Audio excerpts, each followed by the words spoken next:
കിടക്കണത് ആരാണെന്ന മുതലാളിയുടെ വിചാരം? ലക്ഷപ്രഭുവാണ്, ലക്ഷപ്രഭു. പിന്നെ ലക്ഷപ്രഭു കടലിലല്ലേ കിടക്കുന്നത്? കിടക്കും. ചില ലക്ഷപ്രഭുക്കൾ കടലിലും കിടക്കും. വിശ്വാസം ഇല്ലെങ്കിൽ ഇതെന്താണെന്നൊന്ന് നോക്കിയേ. ഇതെന്താണെന്ന് അറിയാമോ? ഇത് കല്ലാസ്. കല്ലാസല്ല, കള്ളാസ്. അവന്റെ പോക്കറ്റിൽ നിന്ന് കിട്ടിയതാ. അവന് കിട്ടാനുള്ള തുകയുടെ ലിസ്റ്റാണിത്. ലക്ഷങ്ങൾ വരും, ലക്ഷങ്ങൾ.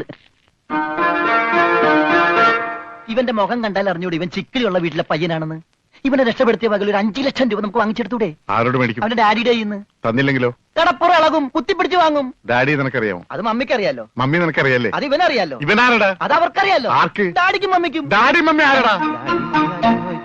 അവര് ഇവൻ ആരാണെന്ന് അറിയാതെ അവരാരാന്ന് ചോദിക്കാൻ പറ്റുമോ? ഇവൻ ആരാന്നറിയാൻ ഒരു ഐഡിയ.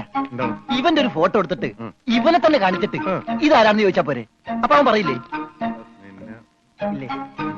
ഇല്ലെങ്കിൽ ഫോട്ടോ കളഞ്ഞേക്കാം.